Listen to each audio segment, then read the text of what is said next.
I came home a day early from my business trip to find 92 people in my house under a banner that read, "Family means forever." I stood there frozen, key still in my hand, watching strangers eat from my kitchen and children jumping on my furniture. When I found out what my sister had told everyone, I realized my family had been using me in ways I never imagined. The plan was simple: 3-day conference in Phoenix, fly back Sunday evening, unpack, prep for Monday morning meetings, and pretend the presentation on quarterly revenue projections hadn't drained every ounce of energy I had left. Normal, predictable, the kind of weekend that doesn't require emotional preparation or damage control. I'm Marlena Voss, 33 years old, senior marketing analyst at Brightstone Media Group in Portland, Oregon. I live alone in a duplex on Hawthorne Boulevard, the kind of place where the biggest neighborhood drama involves someone not picking up after their dog or playing music too loud on a Tuesday night. I like it that way: clean, controlled, mine. I always took the early flights when I could, less crowded, better seats, and honestly, I liked having Sunday evening to myself. Time to decompress before jumping back into the chaos of deadline-driven projects and client calls that started before I'd finished my first cup of coffee. In a city where I knew exactly 3 people well enough to call in an emergency, solitude wasn't loneliness, it was peace. The conference had gone well, better than well, actually. I'd presented our new social media integration strategy to a room full of industry veterans who nodded in all the right places and asked questions that suggested they were actually listening. My boss, Catherine Chen, had pulled me aside afterward to mention a promotion opportunity that would open up in Q2. The kind of conversation that made the early morning flights and hotel coffee worth enduring. I was riding that professional high when I made the decision to change my flight. Instead of staying for the optional networking dinner where people would drink overpriced wine and exchange business cards they'd never look at again, I decided to treat myself to an early return. Home by 3 p.m. instead of 9 p.m. An entire Sunday evening to meal prep, catch up on the HBO series I'd been meaning to finish, and maybe even reorganize my closet. The Southwest flight from Phoenix Sky Harbor was surprisingly empty for a Sunday afternoon. I had an entire row to oneself, which felt like a small victory. I spent most of the flight reviewing my notes from the conference and drafting an email to Catherine about implementing some of the strategies I'd learned. Productive time, the kind that made me feel like I was staying ahead of the curve instead of constantly chasing it. When we landed at PDX, I was already mentally planning my evening. Stop by Whole Foods for ingredients for the week's lunches, maybe pick up that bottle of wine I'd been saving for a good occasion, and settle in for what was shaping up to be a perfect Sunday night of accomplished solitude. The Uber driver, a chatty guy named Marcus, who insisted on telling me about his daughter's soccer tournament, dropped me off at exactly 2:47 p.m. I remember the time because I checked my phone twice, thinking maybe I'd miscalculated the time change or missed something on my itinerary. But no, I was just early, really early. Early enough to surprise myself with how productive the rest of the day could be. I pulled my navy blue Samsonite up the concrete steps of my duplex, the one I'd been renting for 2 years from Mrs. Rodriguez next door. She was the kind of landlord who fixed things promptly and minded her own business, which made her worth her weight in gold in a rental market that seemed designed to crush your spirit and drain your bank account simultaneously. The neighborhood was quiet, in that Sunday afternoon way where everyone was either napping, meal prepping, or fighting the existential dread that comes with knowing Monday morning was only 18 hours away.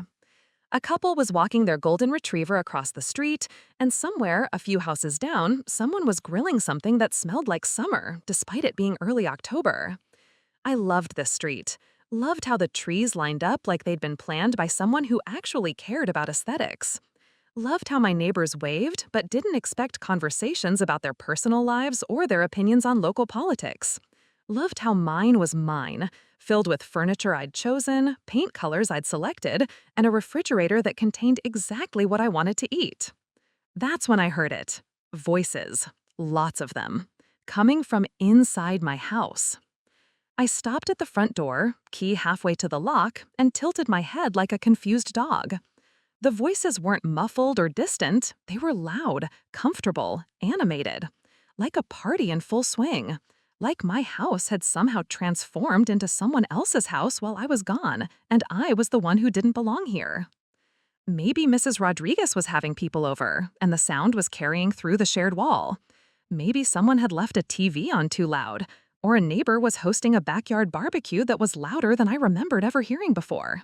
Maybe I was more tired from travel than I'd realized, and my brain was playing tricks on me. But as I stood there, luggage handle still clutched in my right hand, I could make out distinct conversations, multiple conversations. The kind that happen when there are enough people in a space to form clusters, small groups, the social dynamics of a gathering that has been going on for a while. I unlocked the door slowly, turned the handle with the kind of caution usually reserved for horror movie protagonists who should definitely not be investigating that strange noise in the basement, and stepped inside. The first thing that hit me was the smell. Food. Lots of food. The kind of spread that takes planning, coordination, multiple trips to the grocery store, and the kind of preparation that suggests someone had been in my kitchen for hours. I could smell barbecue sauce, something fried, something sweet and baked, and underneath it all, the distinct aroma of too many people in a space designed for significantly fewer. The second thing that hit me was the noise level, which had somehow gotten louder now that I was inside. Not just conversations, but laughter, children's voices, the sound of footsteps on hardwood floors, chairs scraping, glasses clinking, and underneath it all, music playing from somewhere that sounded like my Bluetooth speaker. The third thing that hit me, the thing that made my stomach drop and my brain struggle to process what I was seeing, was the sheer number of people currently occupying my living room. My living room was packed, wall-to-wall people. Some sitting on my gray sectional sofa, some standing in clusters near the windows, some gathered around what used to be my coffee table but was now a buffet station loaded with casserole dishes, paper plates, and plastic cups. Children were running between adults, their sticky hands touching everything within reach. A toddler I didn't recognize was sitting on my area rug, methodically dismantling what looked like a container of goldfish crackers. I recognized maybe a quarter of the faces. My cousin Bethany from Salem, holding a beer and gesticulating wildly while telling what appeared to be a hilarious story to a group of people I'd never seen before. My Uncle Frank from Eugene, looking uncomfortable in a button-down shirt and standing near the fireplace like he was trying to blend into the mantel. A few faces that looked familiar in that distant family gathering way, where you know you're related but couldn't place names or exact connections if your life depended on it. But the rest? Complete strangers. People who looked comfortable in my space, who had clearly been here long enough to know where I kept the paper towels, and who had taken the liberty of rearranging my furniture to accommodate what appeared to be a full-scale family reunion. And hanging across my mantel, stretching from one end to the other in bold red letters that looked like they'd been ordered from a party supply store, was a banner that made my stomach drop through the floor. Family means forever. Welcome home, Marlena. Except this wasn't my welcome home party. I hadn't asked for a welcome home party. I hadn't told anyone I was coming home early, and I certainly hadn't given anyone permission to turn my house into Grand Central Station while I was gone. But there it was, a celebration in my honor, complete with people I didn't know, food I hadn't purchased, and decorations that suggested this had been planned well in advance. Someone had organized this. Someone had invited these people. Someone had given them access to my house, my kitchen, my space. Someone had decided that my home was theirs to use. I stood there in my own doorway, still holding my luggage, trying to process the scene in front of me.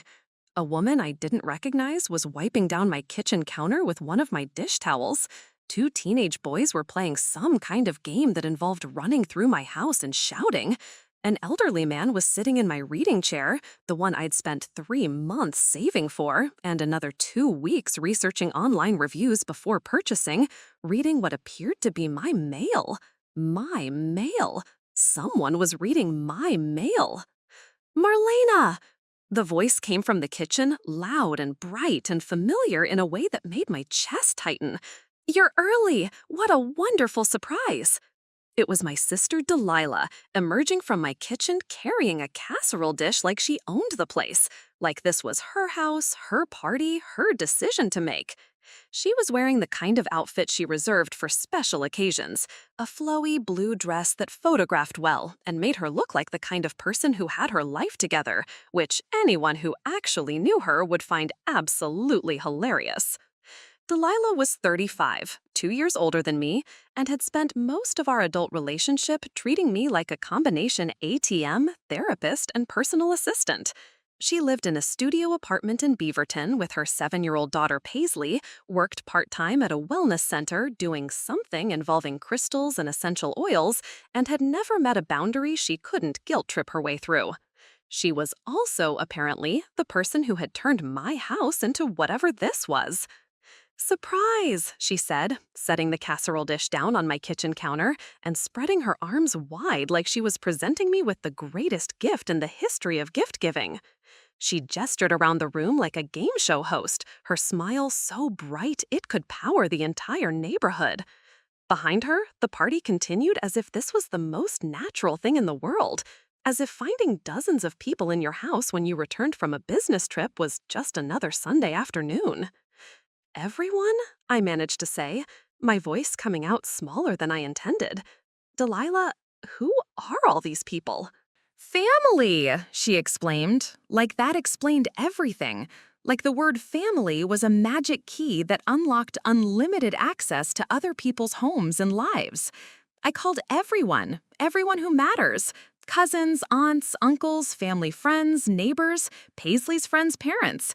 I even reached out to some of the people from Mom and Dad's old church in Corvallis. You know, the ones who used to ask about you all the time. Mom and Dad's old church. People I hadn't seen or spoken to in over a decade.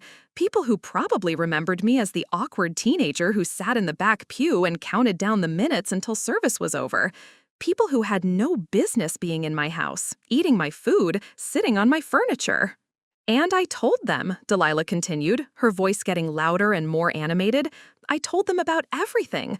About how successful you are, about your job, about this beautiful house, about how generous you've always been with family. And they all wanted to be here. They all wanted to celebrate you." There was something in the way she said generous that made my skin crawl.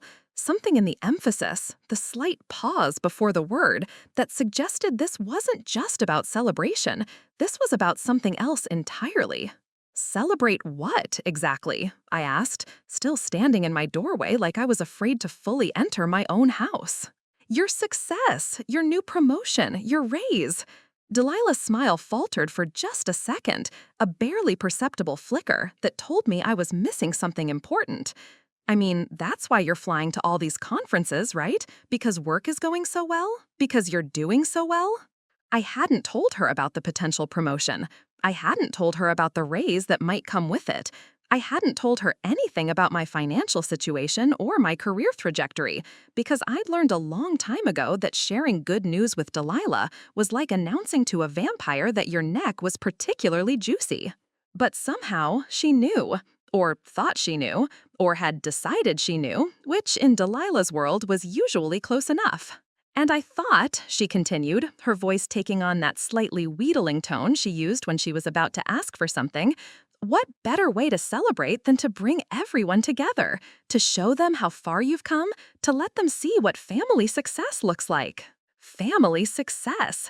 As if my achievements were somehow collective property, something that belonged to everyone who shared a last name or a distant genetic connection.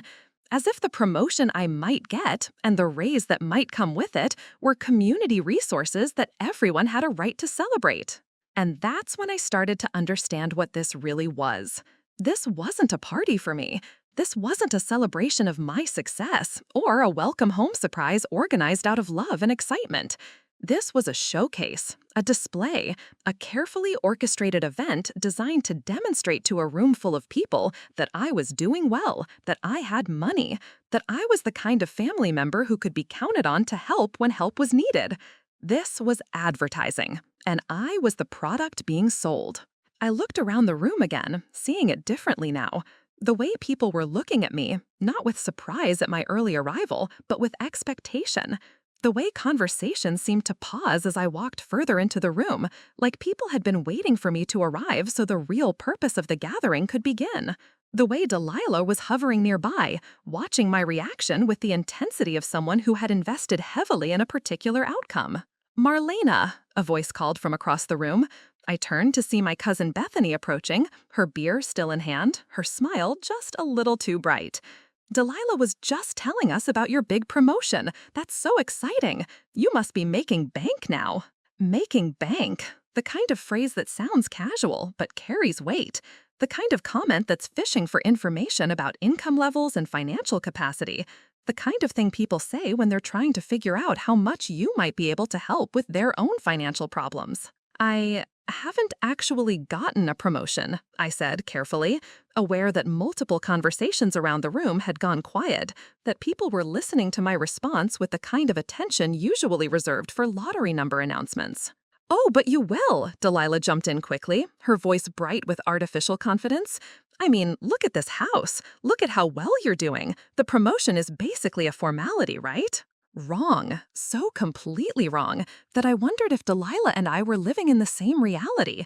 The promotion was a possibility, not a guarantee. It would mean more responsibility, longer hours, and yes, more money, but it wasn't something I could count on or plan around or use as justification for financial decisions I hadn't made yet.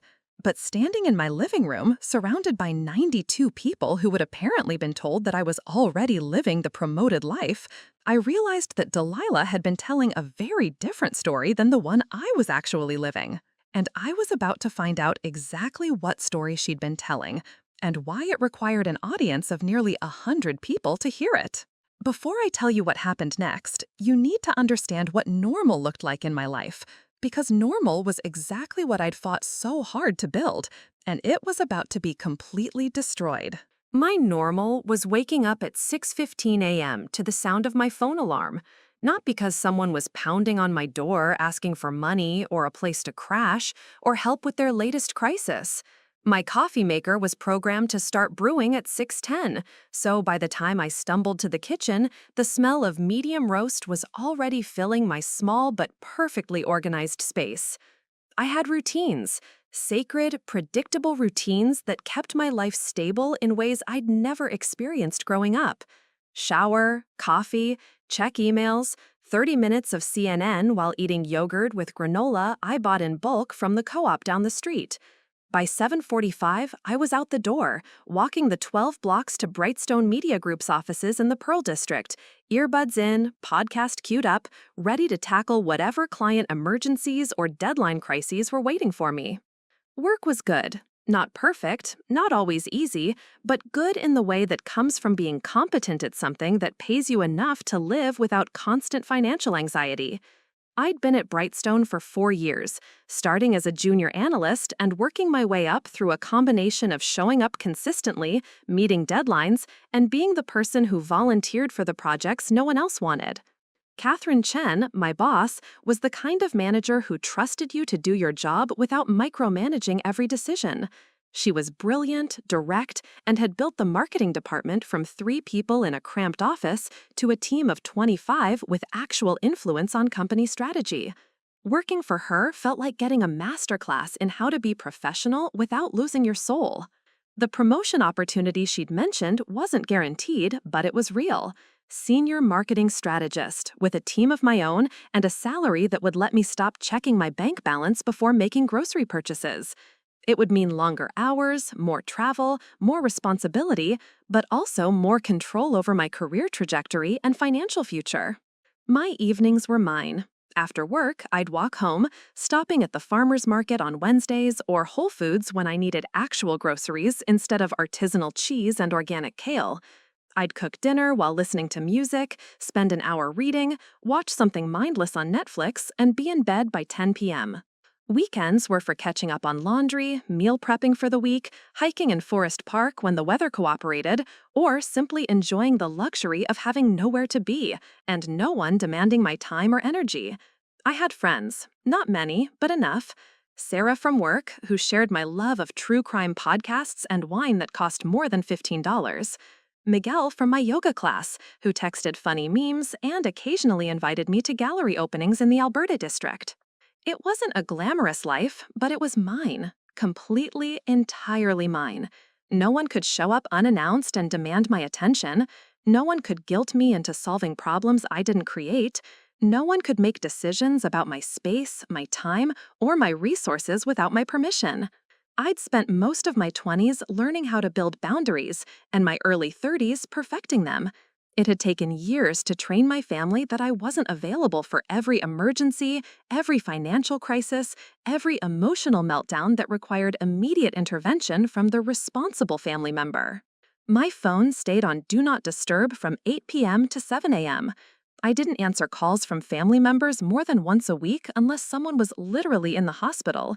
I had learned to say no without explaining why, to hang up when conversations became manipulative, and to protect my peace with the kind of fierce determination usually reserved for protecting actual children. This house, this duplex on Hawthorne Boulevard, was the physical manifestation of all that work. I'd chosen it carefully, toured it 3 times before signing the lease, and negotiated terms that gave me stability and control.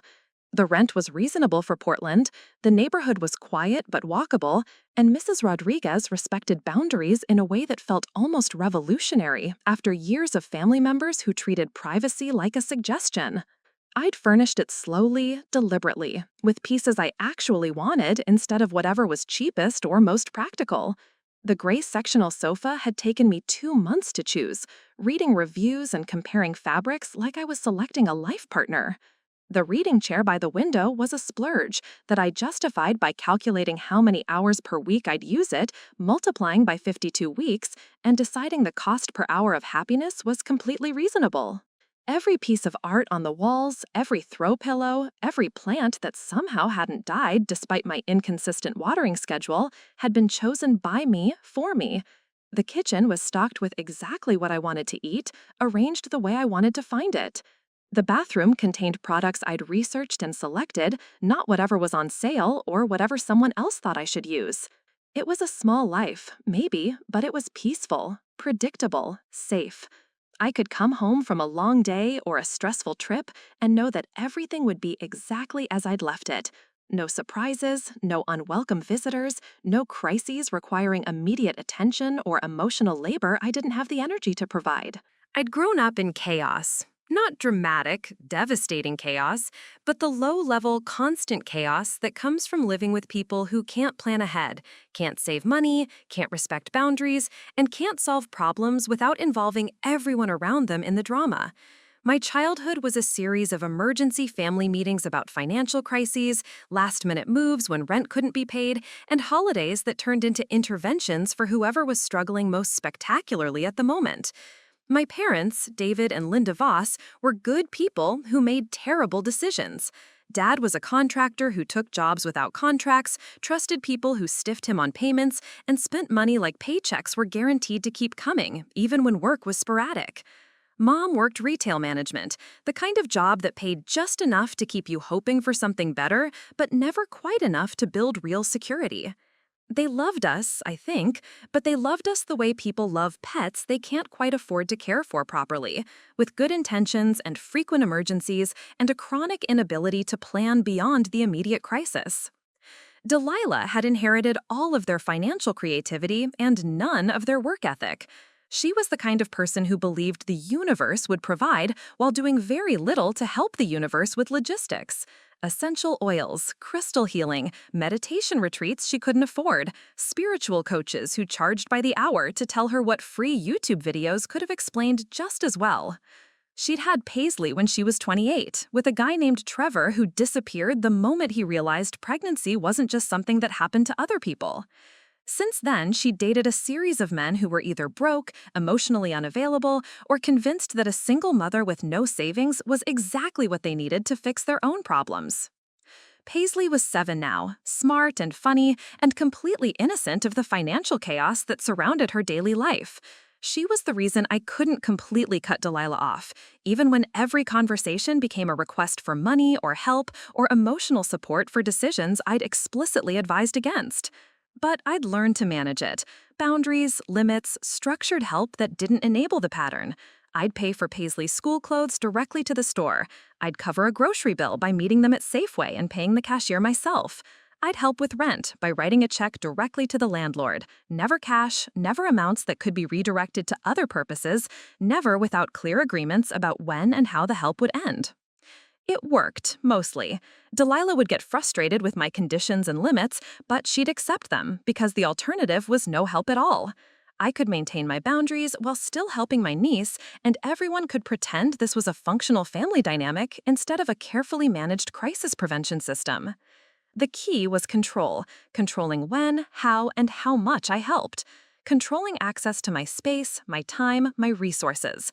Controlling the narrative so that my help was seen as temporary assistance, not permanent financial support for lifestyle choices I didn't agree with. Standing in my living room, looking at 92 people who had apparently been told a very different story about my life and my resources, I realized that control had been an illusion. While I'd been carefully managing the boundaries of our relationship, Delilah had been building something else entirely, something that required an audience, a presentation, a public demonstration of family unity and success. Something that involved my house, my reputation, and my future in ways I was only beginning to understand. Because as I looked around the room, I started to notice things I'd missed in the initial shock of finding people in my house. The way everyone seemed to be watching me with expectant smiles, like I was supposed to do something or say something or announce something important. The way conversations kept circling back to my job, my salary, my living situation, with the kind of curiosity that felt less like family interest and more like market research. The way Delilah kept hovering nearby, her smile bright, but her eyes nervous, like someone who had made promises she wasn't sure she could keep. The way several people had notebooks or phones out like they were taking notes on something. And hanging over it all, that banner, "Family means forever." Not "welcome home" or "congratulations" or "we missed you." Family means forever. Like a mission statement, like a contract, like a reminder of obligations that extend beyond individual choice or personal boundaries. I was starting to realize that this wasn't just a party I hadn't asked for. This was something bigger, more organized, more purposeful. This was an event with a goal, and I was pretty sure I wasn't going to like what that goal turned out to be. But first, I needed to understand exactly what Delilah had told these people. What story had been compelling enough to bring 92 people to a house they'd never been to for a woman many of them barely knew on a Sunday afternoon in October? What promises had been made in my name, and what was I supposedly going to do about them?